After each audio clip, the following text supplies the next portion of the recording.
dia, meu nome é Rosane, sou da Universidade de Alagoas. O meu polo fica em Olho d'Água das Flores.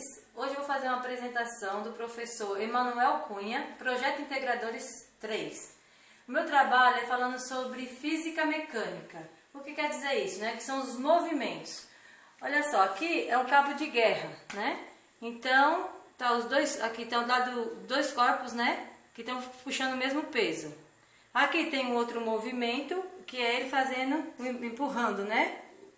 Aqui é o atrito, né? Que aqui é uma geladeira, que eu não desenho muito bem. Aqui o corpo empurrando. E aqui é a aceleração. Então, agora eu vou explicar, né? Esse movimento aqui. Existem duas forças, né? Opostas aqui. Sendo exercida ao mesmo tempo com as forças que foram aplicadas com a mesma intensidade.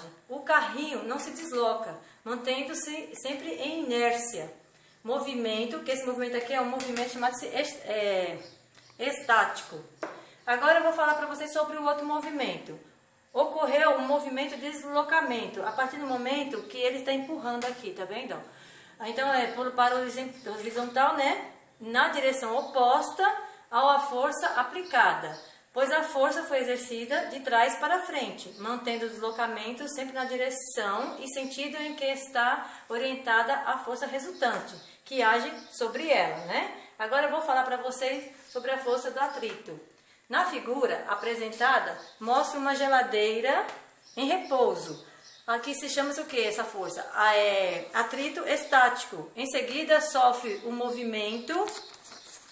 E esse movimento, né, também é chamado-se atrito dinâmico, produzido pela força do homem sobre a mesma. O movimento apresentado é de ação e reação. Agora eu vou falar para vocês sobre a aceleração, né? A aceleração é um movimento de deslocamento após a força aplicada em um corpo estático, né? Colocando em movimento.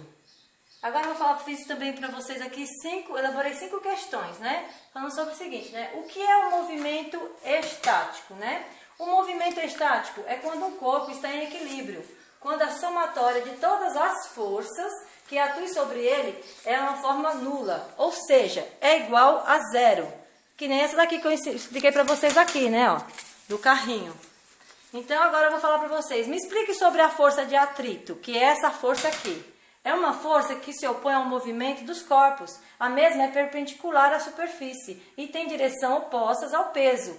A sua determinação depende da força normal e do coeficiente de atrito, né? Que seria esse daqui, né? A geladeira e o corpo. Comente sobre o movimento de uma força resultante. É um trabalho, né, da força resultante que atua sobre um corpo, num intervalo de tempo, qualquer é igual à variação de sua inércia cinética, naquele intervalo de tempo. Em relação à figura mostrada, né, no simulador, me explique sobre o movimento de aceleração, que é esse movimento aqui, né? Então, o movimento de aceleração, o que que é? Sua velocidade é sempre o quê? Constante, sendo assim, esse tipo de movimento não possui aceleração nula, que é esse caso aqui. Como é chamado na física quando existe dois corpos em equilíbrio? São chamados de estático. O objeto está sempre em repouso, que é esse caso aqui, ó. Tá vendo o movimento do cabo de guerra? Olha, ele puxa para o lado direito, o outro puxa para o lado esquerdo, né? E mantendo na mesma em repouso. Então, gente, o que eu concluí com esse trabalho? Concluí o seguinte, né? Que o simulador ajuda no desenvolvimento, né, do aprendizado, buscando ajudar a resolver determinados exercícios de física e facilitando um conhecimento enriquecedor, em que o aluno vai atrás de novos horizontes. O que quer dizer isso, né? Quer dizer que através da teoria e da prática, quando faz os desenhos, a gente pesquisa, a gente já tem mais um aprendizado mais enriquecedor. E aqui agradeço pela atenção de todos.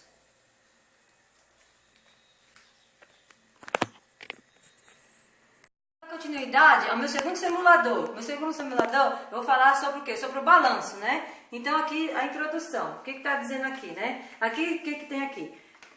É 2 objetos colocados numa gangorra, com pesos diferentes, desequilibrando, pois o lado com o maior peso, que é a lixeira, vai fazer com que o lado mais leve do que o extintor seja elevado.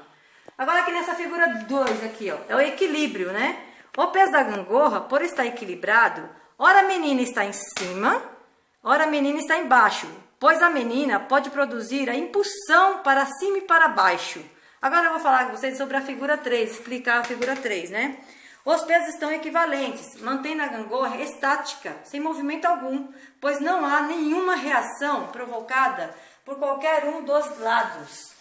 Aí o que concluímos aqui, né, com esse desenho, né, com essas figuras aqui que eu fiz? Concluí o quê? Que nesses dois últimos desenhos, né, que é esse e esse, o equilíbrio com os pesos equivalentes nos dois lados e nas duas gangorras, né? Porém, de cima, a menina pode provocar o desequilíbrio com a impulsão do movimento do corpo. E no de baixo, né, o movimento não existe. Existe um jogo de equilíbrio, pois a televisão, sendo mais pesada, é necessário que faça o equilíbrio colocando as garrafas até que o peso fique equivalente no da televisão. Por isso que eu coloquei esses dois aqui, tá vendo? Que aí manteve o quê? Na linha reta.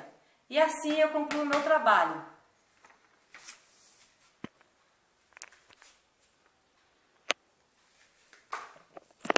Vê se gravou direito.